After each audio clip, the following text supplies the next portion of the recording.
All right. Good day, everybody. Welcome to another edition of the Wallace Way Show. Today we have a very special guest, Mr. Arjun from Deep Into History podcast. So this was I found him on Twitter, and I just love the content. The pod is dope. His tweets are incredible. You guys have to follow him. It's really good stuff, and we're going to just riff into history and get into it. So everybody, welcome to the show. Thank you so much for having me. It's a pleasure to be here, and let's have a good time. This is going to be a lot of fun. Yeah, no doubt. Now, first and foremost, let me tell you about this brother. He's so deep into history, he still has a Hotmail email.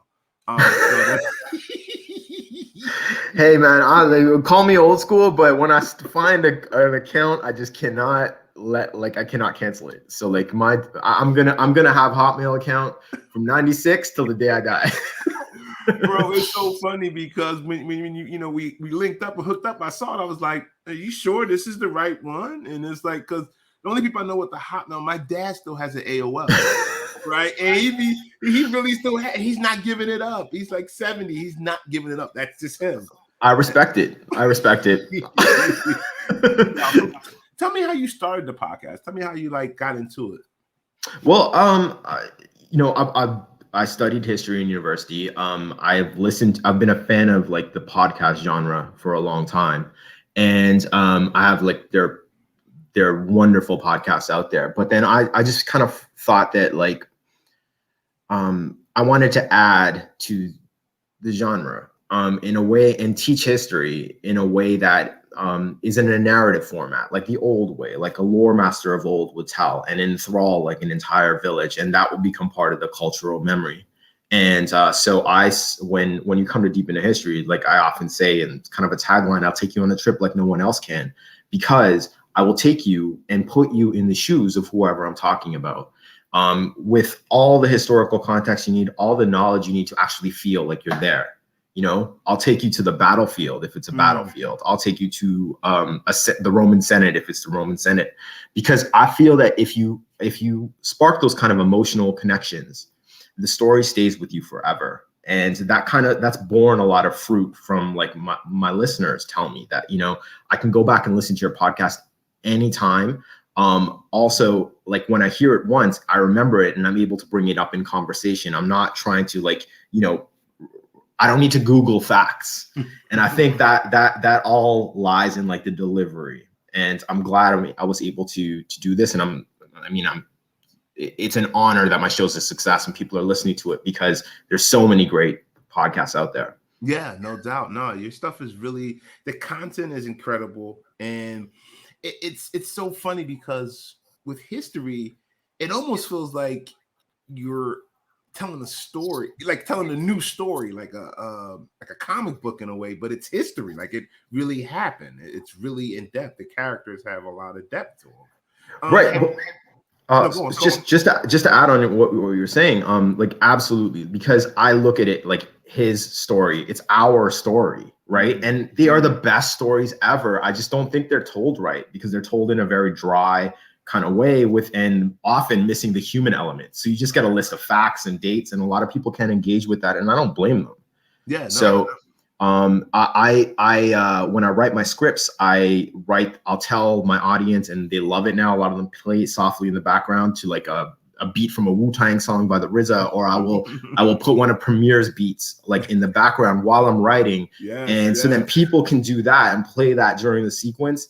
And they're loving it because like it makes you emotionally invested in the knowledge. And then people find that like, oh my God, this lore belongs to all of us. And not only does it belong to all of us, it is amazing. Like our human experience is incredible. And I'm very happy that I'm able to allow people to see it that way.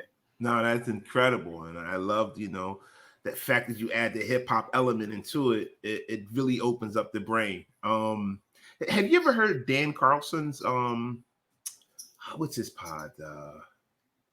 I forgot the name. Dan Carlin, Hardcore History. Hardcore History, yes. Yeah, for sure. Dan's a legend, absolute legend. Yeah, he's one of the first like podcasts I actually listened to way back in the day, like because his stuff is like 4 hours of just in the way he delivers it.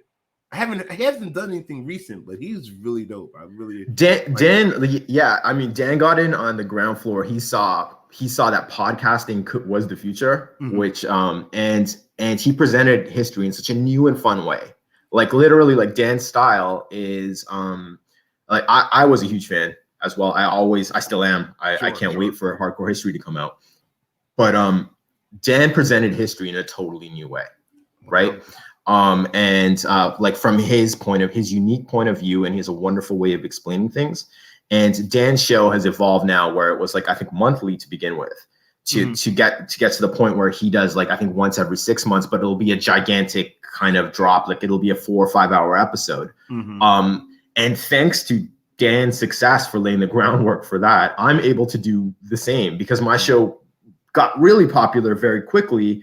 And now I was able to take like the OG mode and like, all right, I'm going to take my time with it and give you guys an audio book or an audio movie. I like to call it every 3 to 4 months, as opposed to something that's still good, but a little bit, it's not as intense as like the experience I can deliver to you, like, in an audio movie, No, I love it. So let's run down a couple things. What is your favorite era of history? To be honest with you, I love like all eras, but if I had to pick one, ancient Rome is probably my favorite time, because I think there's a ton of lessons to be learned there. And like my new series, Versus. It's interesting you said a comic book, because Versus was actually created as an ode to like the great Marvel crossovers, like Atlantis Attacks, like those annuals, and they'd have spin-offs.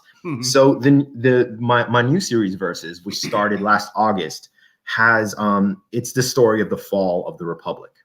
And I introduce I have crossovers, and I introduce characters the same way like you would in a comic book, just to make it, like that kind of cultural resonance.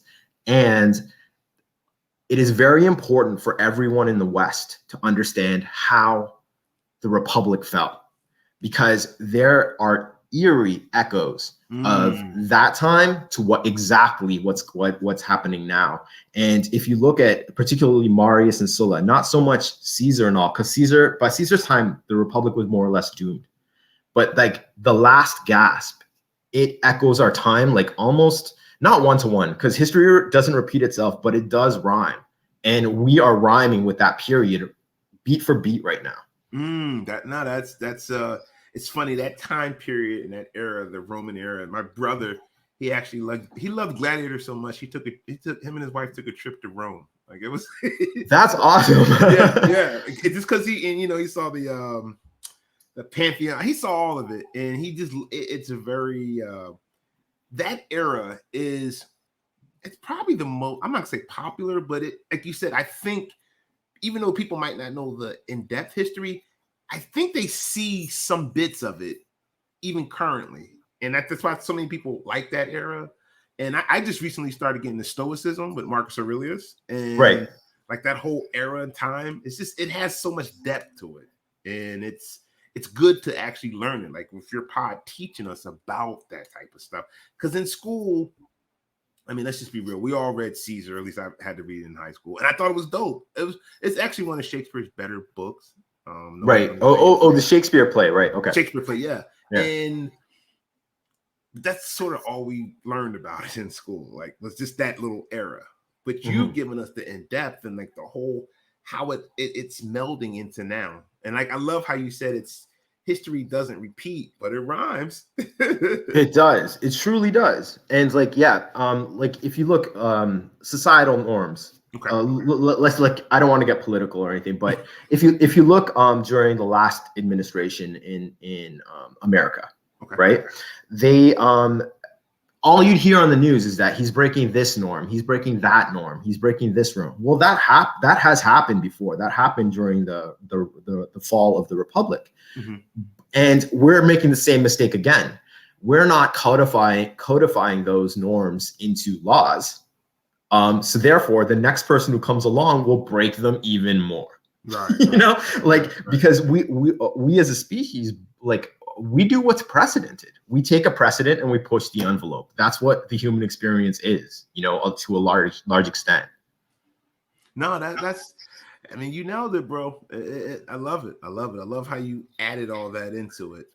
So kind of piggybacking off of that, why isn't history? I was just talking about, we read Caesar in high school, but why isn't history taught with the same in-depthness that it should be? Like, math, we got to do calculus, we got to do statistics and all that, right? But history is taught on a very topical level. Where we learn, 1776, Paul Revere. We don't really learn history in the right way. Why is that, you think? I think like in our current times, I would argue that, like, in the 60s or so, during kind of like the pinnacle of the education system in the West, 60s, 70s, it was taught more in depth. But as our culture has shifted more and more and placing more emphasis on math and science in order to produce people who can function in the corporate paradigm, even everything, the humanities are suffering. Recently, like, if you see the cuts that the universities are making in the pandemic, it's all to the humanities. They are axing those people, and it's very sad, because in order for us to be truly well-rounded human beings, we have to have an understanding. Like, how are you and I supposed to? We're sitting across the world, right, and we can relate to each other, but a lot of people have difficulty relating to their neighbors, right? Because they're not existing in the same paradigm. They're not learning the same things. They're being forced into these little tiny social bubbles. And the arts is a great way to undo that. History, learning the commonality of our experience is a wonderful way for societal cohesion. But I think there are a lot of special interests in this world that have no interest in us being united as a people. Like, they just don't want that, because as long as we're divided and arguing with each other, they get away with, murder. You know what I mean? Like, they've taken over the world. And I think, again, one of those, like, okay boomer things for historical people is that, yeah, the boomers got this wonderful classical education. Like, I know uncles who did Latin. They got to study Caesar's own writing in Latin. Yeah, that was gone by the time I went through school. And, like, they let everything slip through their fingers, and their job was to steward it. Like, they were supposed to be good stewards of the society and hand over a better world to their children. And it's like the first generation that didn't do it. Like, what is wrong with you? Yeah, that's deep. That's deep. It's yeah, I would a huge fan of the humanities. And it just, like you said, it just gives you a better well-rounding. You should be able to talk to people on different levels. Like, like, it shouldn't just be the topical stuff. We should have some type of flow in between the lines, if you will. But maybe, like you said, maybe moving forward after this whole pandemic thing, some changes could be done, and we'll see. We'll definitely see. So let me ask you, give me your top 2 historical movies. My top 2 historical movies. Interesting. You kind of got me with this one. Of course, I love Gladiator. Like, it's one of my favorite, even though, like, historical inaccuracies, whatever aside, I just love that movie. And there was this really old movie called oh God, what is it? Tell the Spartans, or it was a live action version of 300. 300 was done in, like, the comic book style. Sure. Right. This was like an old movie, and it's not very good, but you guys can look it up on YouTube. I know I'm getting the name wrong, but it was about Thermopylae. And I saw that as a kid. My uncle showed it to me, black and white movie and live action. And even though it's ridiculous, it kind of sparked that interest in me, so, like, in terms, I kind of judge my historical movies not on what I see, because all movies have inaccuracies and all. Like, I don't want to get granular with them, but I like to see, like, the effect, the after effect, what happens after. So, like, Gladiator wanted me to read more about Rome, because I was just like, whoa, this is really dope. And then when I actually read the real story, I'm like, whoa, it's way cooler than the movie. Even though I know, like, most of it, even the characters, fiction, right? But that era, Marcus Aurelius, Commodus, and the German campaigns, utterly fascinating. 300, not not although I think there was some value to 300, the comic book movie, you know, that even though it's bizarre and obscene, why they would send Spartans who would train their entire lives without body armor into battle is just mind-boggling to me.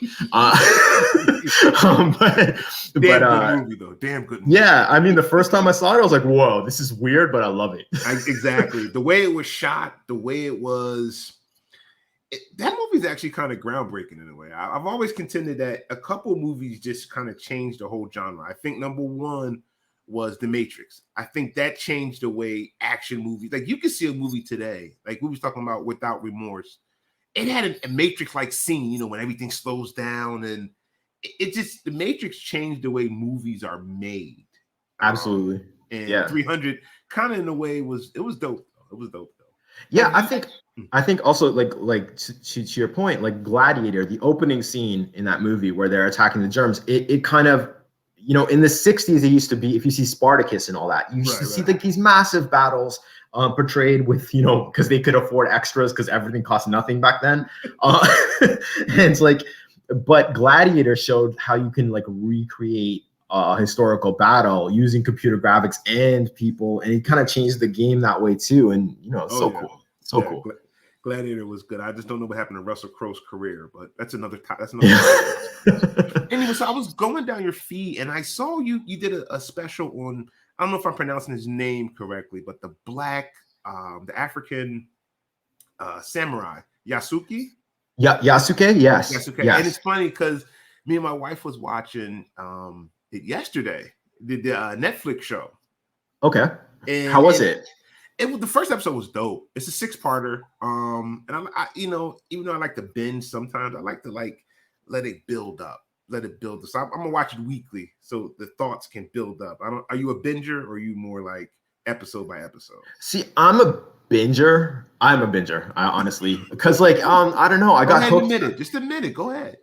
You know, it's a hard thing for me to talk about, but I am 100% a binger. And like when this pandemic started and there was a content choke and they started releasing it weekly again, I felt like an addict.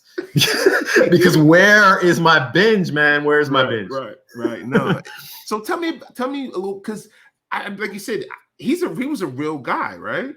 He was. Now, I haven't seen that show, but I can tell you something really interesting about Yasuke, right? So when I did my episode is called Enter Yasuke, the African Samurai. And now I had heard about Yasuke when I was a kid on family trips to India. Oh, okay. So there's this Indian story about Eastern, I should say, story about who Yasuke was. And then there's this Western story about how Yasuke was. And the Western one has kind of come to dominate the storyline, namely that he was a slave who was freed by this priest, Alessandro Valignano, and won the favor of Oda Nobunaga as an oddity. Whereas the Eastern tale, the one that I present, and I think I've like that episode was what defined me. Like it was my 4th episode, and for an indie to blow up is very hard. But that episode just caught fire and caught the imagination of everyone because it blew up and it made my podcast, and I was very lucky to do it. But I think it's because it took me 5 years of like really researching, talking to professors in India to really put together this historical mystery. Because yes, the fact is that there was an African samurai, like there was a African man in Japan. Now the Eastern story is very different.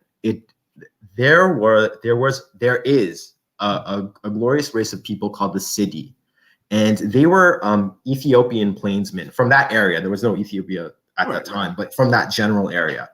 And during a Muslim invasion of India, they hired on as mercenaries to that army, the invading army, and their women and children moved with them. So the whole society moved there. After the conquest, they settled in India. So there's still a huge population of them to this day.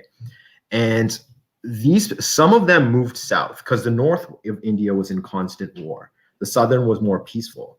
And in this area called Karnataka, there are these temples for a martial art called Kalaripat, which is combat yoga.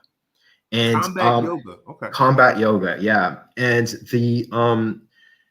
the city, some of them, they settled in that area and became masters of combat yoga and were able to sell their services to princes. India was a bunch of principalities, but as far away as Thailand, as expert bodyguards. So the Indian story is that Yasuke was one of them. And okay. Because that Alexandre Valignano, the Portuguese missionary, was going to an ultra militaristic culture that he didn't fully understand, Japan, samurai Japan. Right.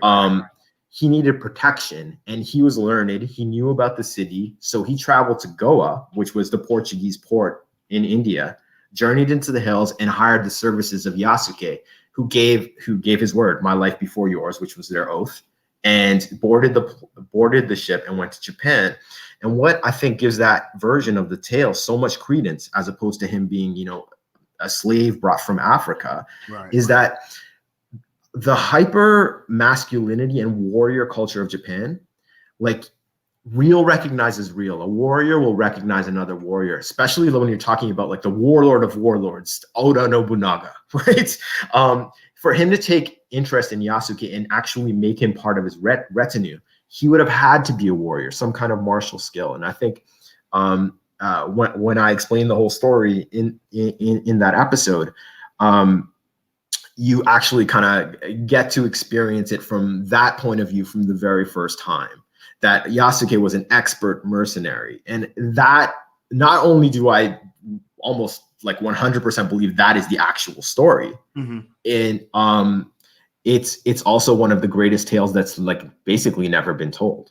Bingo. That's it. Yeah. That's it. It was, honestly, I was just scrolling through, Sunday Netflix, really nothing's popping, no sports is on. And I saw it and I was like, this shit looks kind of dope. Let me peep this. And then while you're watching it, you're Googling it and you're figuring stuff out. And you're like, wow, I thought it was like a story and it's a real thing. And then looking at your feed and your show, it's like it has a depth to it. And this is kind of sort of the beauty of, while social media is, it has its ups and downs, that's sort of the beauty of it. The ability that I can go to your podcast and I can learn about something that I had no idea, none. And you can learn about it and you can figure some things out. And the knowledge that can be gained by the time that we're in now is insane. It is. That's a dope story. Like I said, I'm actually looking, I might even binge it now. So you might even convert me to a binger. Check out, you know what? Check out my episode. Okay. Trust me. Yeah, trust me, because it's like everybody that episode, I it's no exaggeration to say it made my podcast. It really did, because it brought so much attention to my show. So yeah. I love it, bro. I love it, man. Now, if you could, like, I'm sure you're a voracious reader, but I don't think you could get to this level of knowledge without reading, an insane amount of books. Give me your top 3 books that kind of influence your flow a little bit, as far as in the history chamber. In terms of my storytelling, or just in general, that made you like interested in learning more, and that kind of really opened you up. Okay. When I was a kid, my father used to read the Iliad to me. Yes. And he gave me, as a very young child, I had the Iliad and, a bunch of, dinosaur books. So when I wanted to read anything else, I was reading the Iliad. And that book has had more influence on me than probably anything I've ever read. Then my favorite historian to read is Sallust. I can read it. Sallust was he kind of did one of the few deep dives into like the Jugurthine War, which was this war in the African kingdom of Numidia, which I'm actually covering now in my new episodes. Everyone should check that out. It's really, really good. And for the first time, you get to see, like, he writes that the people as if they're like real people. Like, it's not a dry list of facts. He doesn't put a spin on it, but he uses information he gleaned from people who actually knew those people. and incorporates that into the tale. So it gives you like a 360-degree view of what is going on. And I kind of love that. Like I would call it like world building in history. Like he's just wonderful at that, and it's effortless. He doesn't give you like a detailed description of the country and then the ships and then the people and then their assets and all that kind of stuff and then start talking about them. It's all flawlessly integrated, which it's just a joy to read.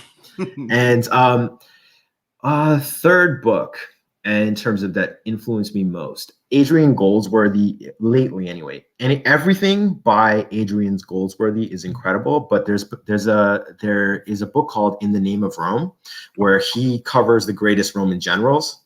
And that book I find spellbinding. Like I can read it anytime and find something new. It's phenomenal. I recommend it to everyone. Okay. No, I will put these in the show notes. So have you in America we probably our biggest, well, of course, Jared Diamond's Guns, Stills, and Germs. That was a big one. Have you read that one? Yes, Guns, Germs, and Steel. That's like at least a decade ago, but that was a colossal. That was a huge hit. That was a smash. Yeah, definitely. Yeah, and of course, Robert Greene. Are you familiar with his work, like the 48 Laws of Power, The Art of Seduction? Yes. Yeah. I like his stuff. His stuff is probably the most popular historical books, at least for our generation, because he adds a lot of historical context with his 33 Strategies of War and 48 Laws of Power. He's really good with this stuff. I've been meaning to read those. I haven't yet, because like when I first saw them, I thought it was like self-help, and then but you and other people have told me that like he incorporates like a lot of history. So I'm going to get to it. It's on my wish list. Yeah, definitely. Yeah. It's in Amazon or shit. We've been dating ourselves, Barnes and Nobles. I don't even know if they're still open, but they probably would be in the self-help. But to me, they're more historical. Like you get the self-help through the historical context. I see. It's not like Tony Robbins. Oh, you got to get up in the morning. Okay, dope. I can't wait. Yeah, no doubt. Looking forward to reading it. No, that's dope. So we kind of touched on it earlier, like what happened in the Roman Senate is sort of mirroring what we've had now. Mm-hmm. What do you think in the next 10 years? How will history look at the last 10 years, if that makes sense? Okay, so I figured that where we are right now in this moment is basically post-Jugurthian War. Like we are literally in a time when we have populists rising around the world, false populists in almost every single case, and in 10 years from now, we're either going to look back and say, okay, from the pandemic, the societies in general saw the flaws in our system and we moved to correct them, or tragically we didn't, and we are doomed to some kind of corporate oligopoly / dictatorship with a false populist in charge who's like their puppet. You know what I mean? Because if you look at the consolidation of corporate wealth during this pandemic, who has benefited? I mean, trillions have gone to the top, mm-hmm. and nothing has gone to, meanwhile the middle is being gutted, and I mean, those poor frontline workers and stuff, like people who can't afford to take time off, are suffering the most. So I think honestly, it's full circle to what we were talking about before. Like, we're very divided right now. The test of our time is whether we can put aside our differences and unify. And because like the collective we is massively powerful. Right. But the question is, can we do it? Because I truly believe that the next decade is critical, not only for the sake of like Western democracy, but also for our survival as a species, because so much of climate change is already built in. It's a question of how much worse are we going to allow it to get, because quickly, it seems like if we don't change our ways, we're reaching a critical threshold where like literally the survival of our species and every other species that we're supposed to be stewards for on this planet is in question. So yeah, it's you hate to live in interesting times, but at the same time, it's not that bad. Yeah, and these are some of the most. You can go through history. These times, the last 10 years or so, we've had a Great Recession. We had the Trump era. We got the pandemic era. Like it's just these are some interesting times. I'm not saying good, bad, or indifferent, but that's kind of part of the game. There's going to be this type of flow. Yeah, and it's probably was building up to this, but we were so young, we didn't really see it come. You know what I mean? But right. It's just we were just happy just playing our video games and doing what we did, and now it hit us, and it's like it's insane. I think we'll also get a window into what's going to happen in the next 10 years, as to how once like the West, we're all vaccinated, right. Which like that's inevitable. That is happening right now. How the people of like the general people demand our government, work with the rest of the world, because this is a global thing. If we don't address this as like a planetary effort to eradicate this thing, get everyone vaccinated on the planet, then we're gonna have new variants popping up and all this kind of stuff, and we're gonna have to live with this forever. So the question is, I think the really a real good test is whether Pfizer and Moderna, we say to them, you've made enough money. Okay. You've made $100 billion, enjoy. But now for the sake of our species, we need to vaccinate everyone. So that your patents aren't valid, like they can be manufactured everywhere. And I think that's what's going to take to end this. And if that happens, then I'm hopeful for the future. Yeah. And like you were saying, you spent time in India, and just to seeing some of the news and the pictures and all that is going on over there, it's heartbreaking. It's very sad. It is. It's so sad. My heart goes out to everyone there. Brazil, Turkey. I mean, everywhere in the world. Like it's not very well covered, and I think our media. I mean, I could go on for hours on how our media has failed us during this pandemic, but. I mean, like we hear about India, but it's raging elsewhere too. And it's the world needs we need to start acting as a species, not a set of different countries. Our species, our world needs help. And if we can't, be proper stewards of this world, then nature's gonna take care of us, No doubt, man. This is such a dope convo, bro. Absolutely. Now you can just feel your flow, man, and I love it. And it's like we kind of. You can tell we're all from like the same era, so we kind of have the same point of references, and what we do is I'm sure we all listen to the same music, watch the same we're just in that same vibe. So it's just it's dope talking to someone this powerful and this passionate about teaching history and teaching it and delivering it in a way that people can really get behind and enjoy. Absolutely. Thank you so much. Yeah, this conversation is amazing. I'm having a blast, and I really appreciate that. My goal with the show, I did like a mission statement. I'm a nerd, so I did a mission statement before I started my podcast, and I said my goal is to give a future to the past. And I can tell it's working because I know everyone from little kids all the way up to senior citizens and everyone in between is listening to Deep into History. And once they start, they don't stop, and they're starting to ask questions. On my social media, people are sending me questions. Anyone can follow me at Deep into History, and I'm always up to chat. It's just wonderful to see that, I think the first step of getting the humanities back on track is demand.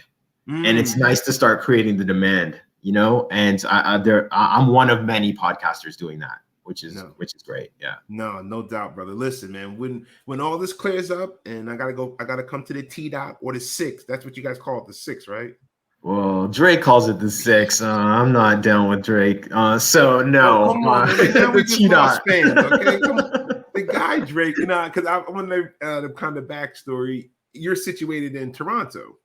Yeah. And we all know, like, Drake is like, I mean, he it might be safe to say he's the biggest star in music. Would you agree? Very close to it. Yeah. Very close to it, yeah. And like no doubt, not like no jealousy or anything. I just found it annoying. Like he's the legit prince of the city. He's the French, and he earned it, man. He earned it. He's the biggest star to come out of Toronto, and good for him.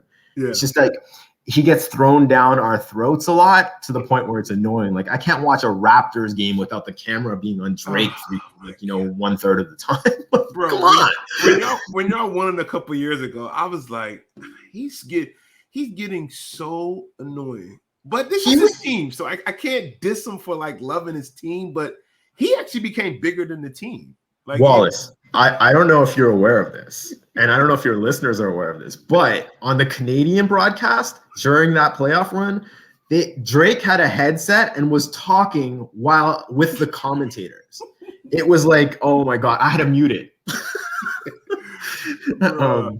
I have some buddies that actually brought Drake to his first concert. This was 2003 or 4. This is before he blew up, before he signed with Cash Money, Young Money, and he was you could just tell he was going to be massive. There was no doubt about it. This is when you're building a music star in the 2000s or mid 2000s, Drake is what you would like put in the lab, Right. Great looks, Jewish, Canadian, Black, can sing, can rap, can act. He literally covers every single base. For sure. Like exactly like you're saying, like prototypical like 360 contract star, right? Yes, yeah, absolutely. And with actual talent to back it up. Like he's immensely talented. Yeah. Even the haters, even the hardcore backpack rappers fans would be like, backpack rappers. That's a tight song. Like I'm going to be, started from the bottom is a tight song. His early stuff, successful, and he's a star and annoying, but yeah, what are you gonna do? Yeah, I mean, like, yeah, exactly. I wish him well and nothing but more success. Just stop being on the Raptors games. It's annoying. I don't want to dance. Oh man, listen, bro. This is such a great time. Like I said, once everything clears up, I definitely got to come to the T-Dot. My brother's been there to what's the Caribbean festival you guys got there? Oh, Caravana. Yeah, Caravana's really fun. And he said it was off the chain, so I definitely got to get up there, and we're definitely going to hook up again, brother. Thank you so much, man. I really appreciate it, and keep up the dope work. And the content is fire. We love it, and thank you so much again, bro. Thanks so much. Everyone check out Deep Into History. Follow me at Deep Into History on Twitter, and it's available everywhere. Wallace, has been an absolute pleasure, my friend, and you're welcome up in the T-Dot anytime. No doubt. All right, bro. Thanks, man. All right. Take care. Yep.